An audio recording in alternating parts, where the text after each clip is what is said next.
আসসালামু আলাইকুম প্রিয় দর্শক, অন্য মঞ্চে আলোচনায় আপনাদের সকলকে আমন্ত্রণ জানাচ্ছি। আজ আমাদের সঙ্গে আমন্ত্রিত অতিথি হিসেবে আছেন মানস দাসের প্রীতি ও শুভেচ্ছা নিন। জাপানের প্রধানমন্ত্রী সানায়ে তাকাইচি তিনি 1 থেকে 3রা জুলাই 2026 এই 3 দিনের ভারত সফরে এসে নরেন্দ্র মোদীর সঙ্গে 16তম ভারত জাপান বার্ষিক শীর্ষ বৈঠকে অংশ নিয়েছেন। এই খবর আপনারা অবশ্য পেয়ে গেছেন ইতিমধ্যে, কিন্তু এই সফরের প্রাপ্তি কি সেই বিষয়টি এখনো সেভাবে প্রচারে আসেনি। আমাদের এখনকার প্রতিবেদন এই বিষয়টি নিয়ে। এই সফরে দুই দেশ পারস্পরিক সম্পর্ককে নতুন অধ্যায়ে নিয়ে যাওয়ার কথা সরাসরিভাবে বলেছে এবং সেই লক্ষ্যে প্রচুর গুরুত্বপূর্ণ চুক্তি ও যৌথ ঘোষণা করেছে। আমরা দেখব কী ধরনের চুক্তি ও যৌথ ঘোষণা হয়েছে এবং কি তাদের তাৎপর্য। ভাবুন তো, একদিকে বিশ্বের 4র্থ বৃহত্তম অর্থনীতি জাপান, অন্যদিকে বিশ্বের 5ম ও দ্রুততম বর্ধনশীল বৃহৎ অর্থনীতির দেশ ভারত। দুই দেশের প্রধানমন্ত্রী বৈঠকে বসলেন, তারপর একে একে সই হলো আর্টিফিশিয়াল ইন্টেলিজেন্স, প্রতিরক্ষা, semiconductor, critical mineral, green energy, সরবরাহ শৃঙ্খল, এমন একগুচ্ছ চুক্তি যেগুলো শুনতে সাধারণ অর্থনৈতিক সমঝোতা মনে হলেও আন্তর্জাতিক রাজনীতির ভাষায় এগুলো আসলে ক্ষমতার নতুন মানচিত্র আঁকার সূচনা।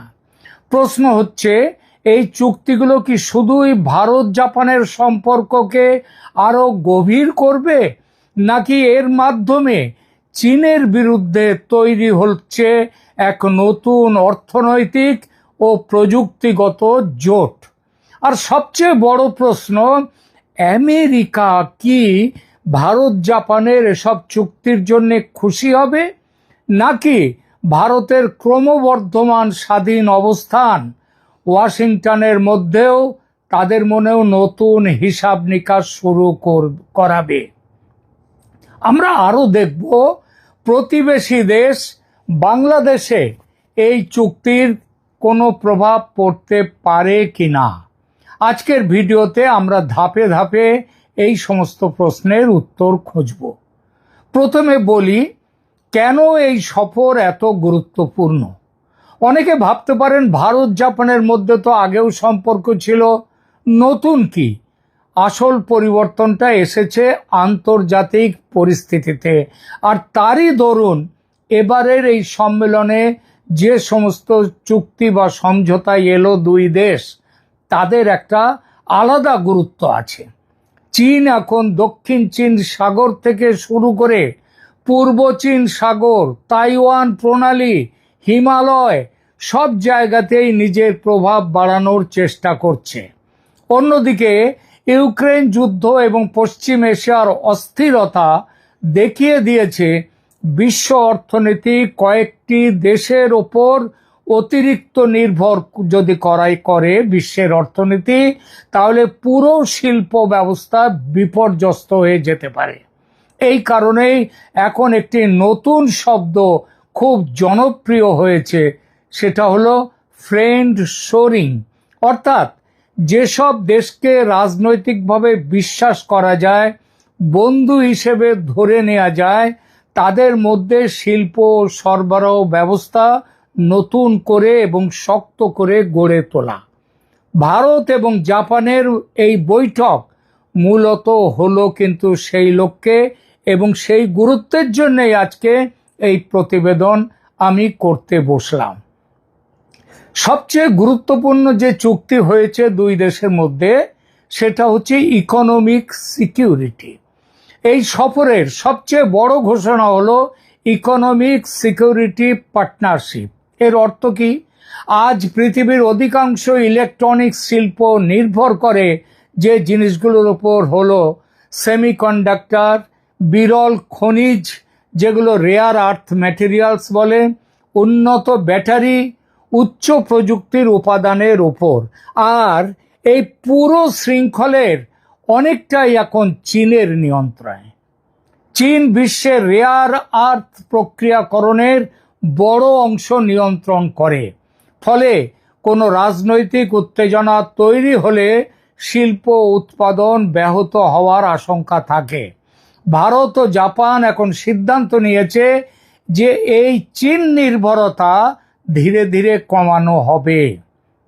ভারতের খনিজ সম্পদ, বিশাল বাজার এবং উৎপাদন সক্ষমতার সঙ্গে জাপানের প্রযুক্তি এবং বিনিয়োগ, তাদের আর্থিক শক্তি, এগুলো মিলিয়ে নতুন একটা সরবরাহ ব্যবস্থা গড়ে তোলার পরিকল্পনা নিয়েছে ভারত এবং জাপান একসাথে। এটি দীর্ঘমেয়াদে শুধু দুই দেশের জন্য নয়, বহু আন্তর্জাতিক কোম্পানির জন্যও বিকল্প কেন্দ্র তৈরি হতে পারে। এবং এই বিকল্প কেন্দ্র তৈরি হলে ভারতে ওই সমস্ত যে আন্তর্জাতিক কোম্পানি, তারা চীন ছেড়ে ভারতে উঠে আসবে। এরপর উল্লেখ করতে হয় আর্টিফিশিয়াল ইন্টেলিজেন্স এবং সেমিকন্ডাক্টর, যা কিনা ভবিষ্যতের যুদ্ধ। আগে যুদ্ধ হতো তেল নিয়ে, এখন যুদ্ধ হচ্ছে চিপ নিয়ে। এআই চালাতে লাগে শক্তিশালী সেমিকন্ডাক্টর। জাপান এই প্রযুক্তিতে বহুদিনের অভিজ্ঞ। ভারতের শক্তি, জাপানের শক্তি হচ্ছে কি তাদের প্রযুক্তিগত অভিজ্ঞতা। ভারতের শক্তি সফটওয়্যার, ডিজিটাল অবকাঠামো এবং বিপুল সংখ্যক প্রযুক্তিবিদ। এই দুই শক্তি একত্রিত হলে নতুন এআই প্ল্যাটফর্ম, উন্নত উৎপাদন, স্বয়ংক্রিয় শিল্প এবং প্রতিরক্ষা প্রযুক্তিতে বড়সড় অগ্রগতি। এখানে আরেকটি গুরুত্বপূর্ণ বিষয় আছে। আমেরিকা চীনের কাছে উন্নত এআই চিপ রপ্তানিতে বহু সীমাবদ্ধতা আরোপ করেছে। এই পরিস্থিতিতে এআই শিল্প, এআই চিপস, এই শিল্পটা যদি ভারতে নেওয়া যায়, এই পরিস্থিতিতে ভারত জাপান যৌথ প্রযুক্তি তার উন্নয়ন এশিয়ায় নতুন ভারসাম্য তৈরি করতে পারে। এরপর উল্লেখযোগ্য হচ্ছে প্রতিরক্ষা সহযোগিতা দুদেশের, যা কিনা চীনের উদ্বেগের কারণ। এই সফরের একটা বড় প্রাপ্তি হলো প্রতিরক্ষা সহযোগিতা। দুই দেশ শুধু যৌথ সৈন্য মহড়া নয়, ভবিষ্যতে প্রতিরক্ষা সরঞ্জাম যৌথভাবে উন্নয়নের দিকেও এগোচ্ছে। এটি কেন গুরুত্বপূর্ণ? কারণ দেখুন, জাপান দ্বিতীয় বিশ্বযুদ্ধের পর দীর্ঘদিন প্রতিরক্ষা রপ্তানিতে তাদের ওপর, প্রতিরক্ষার ব্যাপারে তাদের ওপরে অনেক বাধা নিষেধ ছিল।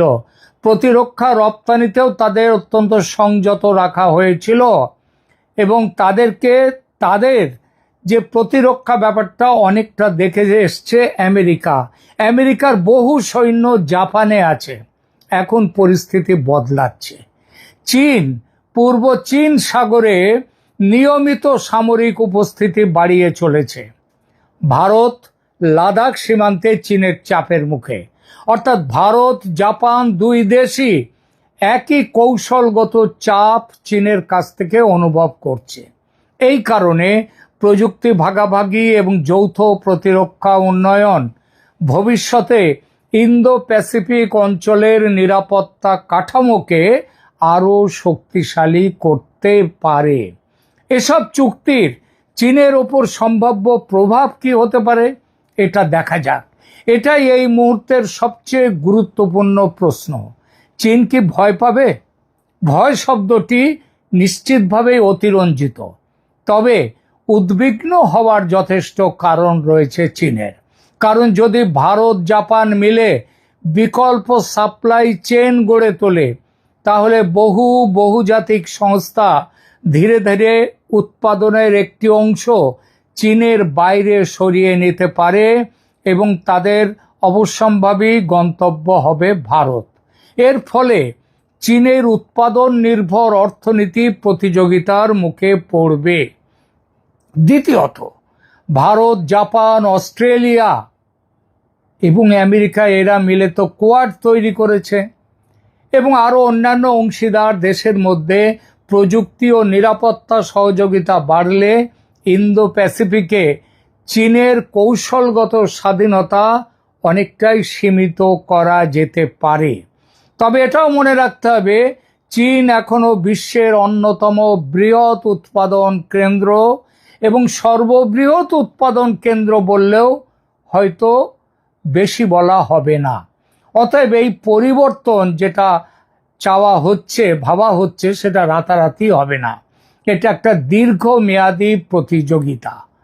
এই চুক্তিতে আমেরিকা কোন চোখে দেখছে? এই চুক্তিকে আমেরিকার লাভ না ক্ষতি ভারত জাপানের এই চুক্তিতে? এবার আসি এই কথায়।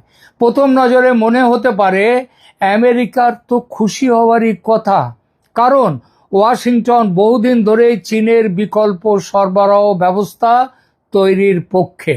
সেই দিক থেকে ভারত জাপান সহযোগিতা আমেরিকার বৃহত্তর কৌশলের সঙ্গে সামঞ্জস্যপূর্ণ। তবে আরেকটি দিকও আছে, ভারত কখনোই কোনো সামরিক জোটের অধীনস্থ রাষ্ট্র হতে চায় না।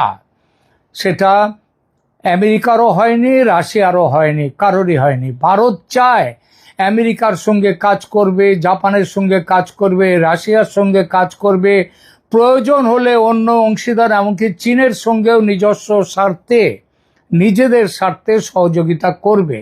অর্থাৎ ভারতের লক্ষ্য কৌশলগত স্বায়ত্ত শাসন। এই অবস্থান ভবিষ্যতে আমেরিকাকেও ভারতের সঙ্গে সমান মর্যাদার ভিত্তিতে সম্পর্ক বজায় রাখতে বাধ্য করতে পারে, নয় করবে, এবং সেটা করা শুরু হয়ে গেছে ইতিমধ্যেই। এই বাধ্য করা ব্যাপারটা আমেরিকার অহমিকায় আঘাত করতেই পারে। দেখছেন না, বাণিজ্য চুক্তি নিয়ে সারা পৃথিবীর বেশিরভাগ দেশ যখন আমেরিকার কাছে সারেন্ডার করেছে, ভারত সারেন্ডার করেনি। ভারত এখন নিজের টার্মসে চুক্তির কথা বলছে। আমাদের কথা শুনে চুক্তি করতে হবে, ভারত বলছে আমেরিকাকে, কারণ ভারতের কাছে বিকল্প বাজার আছে। আজকে ইউরোপীয় ইউনিয়নের সাথে যে চুক্তি হয়েছে ভারতের, সে সম্পর্কে বলা হয়েছে কি, ইউরোপীয় ইউনিয়নের থেকেই বলেছে মাদার অফ অল ডিলস। এর সাথে সাথে ব্রিক্সের দেশগুলো রয়েছে, ব্রিক্সের দেশের মধ্যে একের পর এক অন্যান্য দেশ আসছে। সুতরাং ভারতের কাছে বিকল্প বাজার এসে গেছে। কত টাকার চুক্তি হলো, এটা প্রশ্নটা নিশ্চয়ই আপনাদের অনেকের মাথায় এসেছে, যে ভারত জাপানের এই যে চুক্তি হলো, এর মোট আর্থিক মূল্য কত? দেখুন, সরকারি নথিতে প্রতিটা সমঝোতার আর্থিক মূল্য প্রকাশ করা হয়নি। তবে যেটা জানা গেছে, যে সরকারি চুক্তির পাশাপাশি দুই দেশের বেসরকারি সংস্থাগুলোর মধ্যে 129টি বাণিজ্যিক সমঝোতা হয়েছে। আর এর সম্ভাব্য মূল্য প্রায় 2 ট্রিলিয়ন জাপানি ইয়েন। ডলারে হিসাব করলে সেটা প্রায় দাঁড়ায় 28 থেকে 30 বিলিয়ন মার্কিন ডলার। এর সঙ্গে সরকারি অবকাঠামো, প্রযুক্তি, এআই, প্রতিরক্ষা, সাপ্লাই চেইন সহযোগিতার দীর্ঘমেয়াদী প্রকল্পগুলোর মূল্য, আর্থিক মূল্য যোগ করলে আগামী কয়েক বছরে এই অংশীদারিত্বের আর্থিক পরিমাণ 2 ট্রিলিয়ন ডলার ছাপিয়ে যেতে পারে বলে অনেক বিশ্লেষকের ধারণা। অর্থাৎ এটা কেবল একটি কূটনৈতিক সফর নয়, এটা ভবিষ্যতের অর্থনীতিতে বিনিয়োগ। অর্থনীতির কথা যখন উঠল, একটা তথ্য জানা খুব দরকার, বলাটাও খুব দরকার আমার। আজ বিশ্বের সবচেয়ে বড় অর্থনীতিগুলো কোনটা? 1 নম্বরে আমেরিকা, তার জিডিপি প্রায় 30 ট্রিলিয়ন ডলার। 2 নম্বরে চীন, জিডিপি প্রায় 20 ট্রিলিয়ন ডলার। 3 নম্বরে জার্মানি, 4 নম্বরে জাপান এবং 5 নম্বরে ভারত। সবচেয়ে মজার বিষয় হচ্ছে, একসময় জাপান ছিল বিশ্বের দ্বিতীয় বৃহত্তম অর্থনীতি, এখন চীন এগিয়ে যাওয়াতে জাপান পিছিয়ে পড়েছে। আজ ভারত দ্রুত উঠে এসেছে বিশ্বের প্রথম 5-এর তালিকায়। এখন বিশ্বের 4র্থ বৃহত্তম অর্থনীতি জাপান এবং 5ম বৃহত্তম অর্থনীতি ভারত যদি প্রযুক্তি, প্রতিরক্ষা এবং শিল্প উৎপাদনে হাত মেলায়, তাহলে আন্তর্জাতিক বাজারে তার প্রভাব যে বিশাল হবে সেটা বলাই বাহুল্য। শুধু অর্থনীতি নয়, আমেরিকার সঙ্গে জাপানের সামরিক জোটে কি প্রভাব পড়বে সেটাও দেখার বিষয়। অনেকে ভাবছেন ভারতের সঙ্গে জাপানের এত ঘনিষ্ঠতা কি আমেরিকার সঙ্গে জাপানের সামরিক সম্পর্ককে দুর্বল করে দেবে। বাস্তবে এখনই এই মুহূর্তে তেমনটা বলার কোনো ভিত্তি নেই, কারণ জাপানের নিরাপত্তার মূল ভিত্তি এখনো যুক্তরাষ্ট্র জাপান যে নিরাপত্তা জোট সেইটা। জাপানে এখনো উল্লেখযোগ্য সংখ্যক মার্কিন সেনা মোতায়েন। বরং অনেক বিশ্লেষক মনে করেন ভারত জাপান সহযোগিতা বরং আমেরিকার স্বার্থ, আমেরিকার যে ইন্দো প্যাসিফিক যে কৌশল, সেই কৌশলকেই আরো শক্তিশালী করবে। তবে একটা সূক্ষ্ম পরিবর্তন অবশ্যই দেখা যেতে পারে। আগে জাপান নিরাপত্তার জন্য পুরোপুরি আমেরিকার উপর নির্ভর করত।